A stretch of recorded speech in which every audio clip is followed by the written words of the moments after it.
And now, it's time for another Dice Tower review with Tom Vasel. Hey folks, Tom Vasel here, and I was getting ready to review another big expansion by Galaxy Trucker, and I realized that I had never reviewed Galaxy Trucker itself. So we're going to take a look at Galaxy Trucker in this video, and then I'll do two follow-ups on a big expansion and another big expansion. But in this one, we're going to see basically how the game works. In Galaxy Trucker, you are a trucker who is driving across the galaxy delivering goods. Occasionally, your ship might get beat up. Once in a while. Blow up. Or blow up, or what have you. Let me show you how it plays.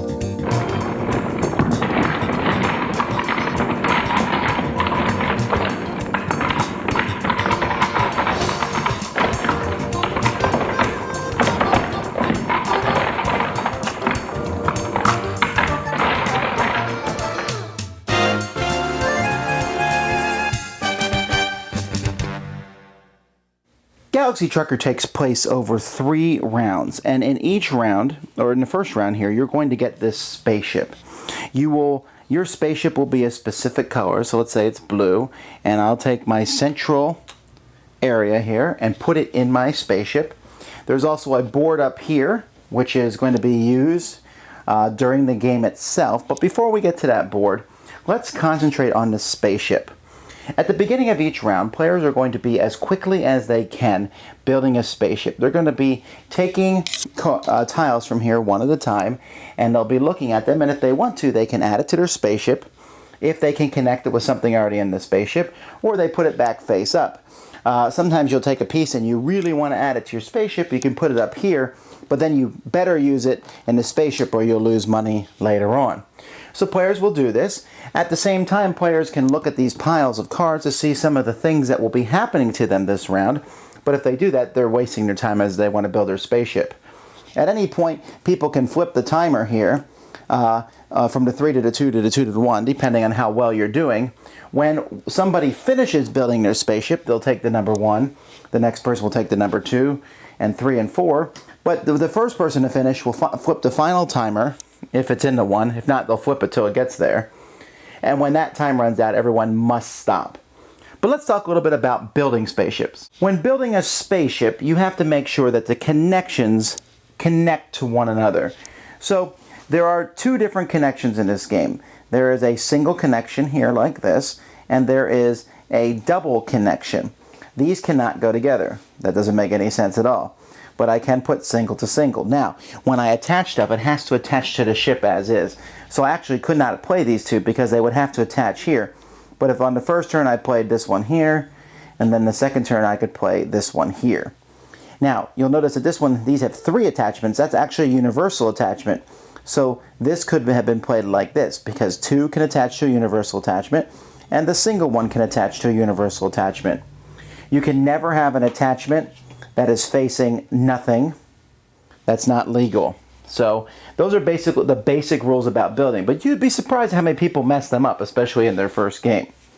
So what are you trying to do in this game? Well, you're trying to get different parts that you build. Now, so one of the parts that you'll build is cargo holds. These cargo holds will be used to hold goods over the course of the game. There are 4 different goods: blue, green, yellow, and red. Blues are worth 1 credit, greens are worth 2, yellows are worth 3, reds are worth 4, but reds are radioactive, so reds can only go into a radioactive holding container. So these can hold reds, these can hold blues, yellows, and greens. Another thing that you'll get as you build in this game are battery containers, and once the ship is built, you'll put batteries in that ship and these cool little components equal to the number of containers in the ship. And so there's different battery containers. Some are 3 and some are 2. You'll want as many of these battery containers as you possibly can get, just like you want as many cargo holders as you possibly can get. There are guns in the spaceship. Guns will be used to fight off space pirates. There are regular guns, and there are double guns. Once you build a gun, you can't put anything into space directly in front of it. You can point them sideways, although they're not as useful sideways. Well, they can be, but not quite. A double gun is better than a single gun, except when you shoot a double gun, you have to use one of your batteries. You really want as many guns as you possibly can have. Then there are these big parts here. These are just simply, they're worth nothing, but they have a lot of good structure for you, and they let you connect more things to each other. Then there are engines. An engine allows you to move your spaceship over the course of the game. We have single engines and you have double engines. The only thing is a double engine, just like the double gun, requires a battery to use. We have shields in this game. Now shields will protect the ship on two sides. So this shield that I just put here will protect the ship from the front and from the left. So if you put two shields in the ship, then you'd be fine. Here I'm protected on all four sides. But every time you use the shield, you have to, guess what? Use a battery. And that's almost everything. The last thing we want to talk about is crew cabins. Now you start with a crew cabin, that's your center, but you'll be adding more crew cabins, probably, at the beginning of the game. At Space Voyage, you'll be putting 2 guys on each crew cabin, unless you've attached an alien life support system to that cabin. If you do that, instead of putting 2 crew members in, you'll put 1 alien of that type in that cabin. So we have these brown aliens, or you have a possibility of a purple alien. The purple aliens add 2 to your firepower. The brown aliens add 2 to your engine strength. So players are going to keep going till their ships are finished. When all the ships are done being built, players are going to take these cards here, shuffle them together with another pile, so no one will ever know everything that's in the deck. The ships will be put here on this circular track based on the order that they finished building their ship. So building your ship quickly will let you go first place in the order. You'll then turn over the cards one at a time and do whatever the card says. Now in this case, I've drawn a card that says open space. In that case, all the ships will move a number of spaces equal to the number of engines they have. Now the way this track is made is, if you, let's say for example the blue one here needs to move 4, he would go 1, 2, 3 and jump over the green to go 4. And that works backwards too. If you have to go backwards for any reason, you would jump over ships behind you. And so the order here is going to be important. Open space is important because you can fly your ship and you want to be the first one to be ahead at the end of the round. Also, if you cannot use any engines for some reason on open space, then you're out of that round. Sometimes you'll find planets, and when you find planets, starting with the first ship and going back, each player has the opportunity to place their ship on one of those planets and take the goods associated with that planet and put them in their cargo holds if they have them. And so players will do that as the game progresses. You notice there's only 3 planets here, so red's out of luck unless yellow, blue, or green passes on this, because they do have to go back 2 spaces, 2 days, to pick up these goods. So they might not want the goods to do that. Other times you might come across an abandoned station, which will give you 2 red cubes, cost you 1 day's travel, and you have to have at least 6 crew members on board. Other time you have to give up crew members, and here you get 4 credits. So I would basically discard 3 crew members and take 4 credits. Sometimes, though, you're going to come across bad things. Here you come across a meteor swarm. Now this card, the meteor swarm, shows you you're going to have 1 large meteor coming from above, a small from the left, and a small from the right. Now when this happens, it's going to happen to everyone's ship. And the lead player is going to roll the dice for each meteor, and that meteor is going to come down. Here he rolls a 9. So we would look at the 9. Now, this is coming from the front. Here, the 9 would completely miss my ship. But let's say I had a component there in the 9. If it's a small meteor that will hit my ship, if I have exposed connectors that aren't connecting anything, it will destroy that component, which could possibly destroy a whole section of your ship. If there's no exposed connectors, it will just bounce off. A large meteorite will hit everything unless you have shields, and then you discard a battery to activate your shields to stop the asteroid from destroying your ship. So they'll come from different directions, so having exposed connectors could be dangerous. Another card that players will play sometimes are enemy ships. Here we have slavers. You need to have 6 guns to stop the slavers. They'll hit the first ship first and go back. Anyone who has 6 guns will defeat them and take the reward. However, if you don't have the 6 guns, then you will lose, in this instance with the slavers, 3 crew members. Or in the instance of smugglers, you'll lose 2 cubes. Or in the instance of pirates, they will shoot at your ship 3 times. The small shot can be blocked by shields. The large shot cannot be blocked by anything. So all this bad stuff is happening, and as the game progresses, after you're done with the round, you're going to score points based on, you get money here for 1st, 2nd, 3rd, and 4th place. The ship with the least exposed connectors will get 2 extra credits, and you'll be able to trade in all your goods for credits.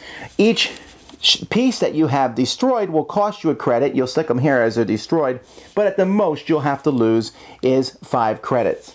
So when round 1 is over, you discard your ship, you flip it over, and you are now building on a bigger ship. Also, the cards will get harder as time goes by. Epidemics will hit your thing. Stardust will make you lose days for each exposed connectors. The meteor swarms get bigger. Well, the rewards and the planets also get bigger. And then at the end of round 2, you get to build a giant spaceship for 3s. You'll build a huge spaceship. Or later on, if you want to play an alternate spaceship, you can fly the U.S. Enterprise, even though that's not what it's called in this game. At the end of all 3 missions, the player who has the most credits is the winner of the game. I love Galaxy Trucker, but I do realize that it does not appeal to everyone. There are some people who I played this game with who absolutely hate it. Some of them hate it because they hate how quick you have to build things and put things together. Others hate it because they can't stand watching their ship get randomly destroyed. But for me, that's all the fun of the game. For me, watching my ship break into 2 pieces and half of it floating away, I think that's hilarious. The game is hard, but I have a fun time building the ship. What do you think of the game? I thought it was a lot of fun to build the ship too, like trying to make all the little people things and trying to get shields, and at the same time trying to do a speed limit, like builds up the tension and makes it a little more fun, in my opinion. Yeah, and for me, I like how the game ramps it up. You build a small spaceship, then you build a bigger one, then you build the big spaceship. And that's just fun, because when you have the big spaceship, it's huge, and you have all these cool things, and you know it's going to get hit by asteroids and enemies. Pirates. There's no way, because your ship's too big. It's just going to happen. And I've seen people take their whole spaceship and make it to the port, basically. But more often than not, I've seen people limp into port with nothing or explode on the way. Which happened to me twice. Well, it's happened to me many, many more times than that. The artwork is good. The rule book, if I was picking the funniest rule books I've ever read, the Galaxy Trucker is in the top 2 with Space Alert, same designer, same theme, same universe, being the other one. It's just hilarious as you read through it. It's one of the rule books that you're eager to go to the next example because it's really that humorous and interesting. I like it. The expansions are good, although not necessary to the basic game. So my final thoughts on this itself are, while it's not for people who can't stand chaos, because there is a lot, putting things together, doing stuff like that, super fun. I'm getting a phone call, so we need to go off.